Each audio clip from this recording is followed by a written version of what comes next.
Double registration అయ్యిందా అది కూడా చెక్ చేసుకోవాలి. ఎలా అంటే సపోజ్ మీరు ఈసీ అని కొట్టండి, ఇన్కాంపరెన్స్ సర్టిఫికేట్.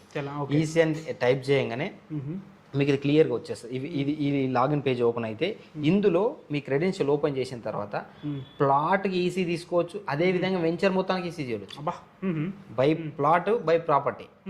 బై ప్రాపర్టీ అని కొట్టిన తర్వాత మీకు మొత్తం వెంచర్ ఈసీ మొత్తం వస్తుంది. ఓకే, ఆడ ఎవడెవడు తాకట్టు పెట్టిండు, అంతకుముందు ఎవడు తాకట్టు పెట్టిండు, లేదా ఇంతకుముందు అమ్మి మనకు అమ్ముతున్నాడా, అన్ని డీటెయిల్స్ వస్తాయి. ఏ టైంలో ఎవరికి రిజిస్ట్రేషన్ అయింది. బై ప్రాపర్టీ ఈసీ కొట్టుకోవడం ఉత్తమం.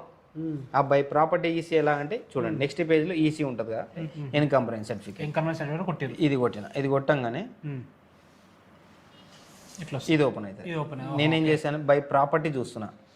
బై ప్రాపర్టీ చూడొచ్చు, చూడండి ఇక్కడ బై ప్రాపర్టీ చూడొచ్చు, బై డాక్యుమెంట్ నెంబర్ చూడొచ్చు. ఏదైనా సెలెక్ట్ చేసుకోవచ్చు. బై డాక్యుమెంట్ నెంబర్ కొడితే ఏమైతే ఆ డాక్యుమెంట్ సంబంధించిన ఎవరెవరు చేతులు మారినాయి, ఇంత ముందు ఎవరు, ప్రీవియస్ ఎవరు, అంత ముందు ఎవరు అనేది వస్తుంది. నేనేం చేశాను, బై ప్రాపర్టీ చూస్తున్నా. బై ప్రాపర్టీ చూస్తే క్లియర్గా వస్తాయి, అంతకుముందు ఎవరికి అమ్మారు, ఎవరికి లేదు, వెంచర్ డీటెయిల్స్ అన్నీ వస్తాయి. చూడండి అది ఎక్కడ చేసుకో. బై ప్రాపర్టీలో డిస్ట్రిక్ట్, మండల్, విలేజ్ సెలెక్ట్ చేసుకున్న తర్వాత మీరు సర్వే నెంబర్ కొట్టుకుంటే సరిపోతుంది. ఇందులో మీరు హౌస్ కూడా సెలెక్ట్ చేసుకోవచ్చు. బై ప్రాపర్టీ డీటెయిల్ హౌస్ కూడా ఏదైనా చెక్ చేసుకోవచ్చు. బై డేట్ మీకు 30-40 సంవత్సరాల డేటా మొత్తం ఇందులో వస్తుంది. లేదు కొన్ని విషయాల్లో ఇక్కడ చూడండి ఈ డీటెయిల్స్ వస్తాయి. కొన్ని విషయాల్లో మీరు ఏం చేస్తారంటే ఈసీలో ఓపెన్ అవుతుంది, ఇలా ఉంటుంది అన్ని డీటెయిల్ బై ప్రాపర్టీ కొట్టంగా ఇలా వచ్చేస్తుంది. కొంతమంది ఏం చేస్తారంటే ఆ ప్రాపర్టీ మీద కేసు ఉన్నా, లేకపోతే ల్యాండ్ ఇష్యూస్ ఉన్నా తెలియకుండా కొంతమంది అవి ఇవి చెప్పి మా పెట్టి రిజిస్ట్రేషన్ చేస్తారు. అది మన ఇక్కడ చూసుకోవాలి, ప్రాహిబిషన్ ఉందా లేదా దాని మీద. ఉంటుంది, డెఫినెట్గా ఉంటుంది. ఇప్పుడు మన అగ్రికల్చర్ ల్యాండ్ ఉన్నట్టు ఇలా కూడా ఉంటుంది ప్రొహిబిటెడ్ ప్రాపర్టీ. మీరు ఏ ఏరియాలో కొంటున్నారు ఆ ఏరియా సెలెక్ట్ చేసుకుని ఆ సర్వే నెంబర్ కొట్టేస్తే దాని మీద కేసు ఉందా, పెండింగ్ సర్వే నెంబర్ తో చూపించేస్తుంది, మొత్తం డీటెయిల్స్ వస్తాయి. సూపర్ ఇలా చెక్ చేసుకోవాలి. ఇంకోటన్నా ఒరిజినల్ డాక్యుమెంట్స్ పోయినాయి అనుకో సపోజ్, అది అలాంటి ప్లాట్లు కొనొచ్చా?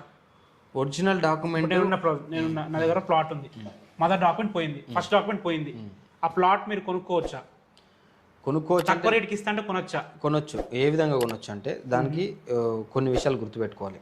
మీకు డాక్యుమెంట్ పోయింది అంటే మీరే అంటున్నారు, నేను కొంటున్నారు, మీ డాక్యుమెంట్ ఎప్పుడు పోయింది, కేసు రిజిస్టర్డ్, మీ దగ్గరలో ఉన్న పోలీస్ స్టేషన్లో రిజిస్టర్డ్ ఎఫ్ఐఆర్ అయి ఉండాలి, ఒక paper statement, news paper statement ఉండాలి.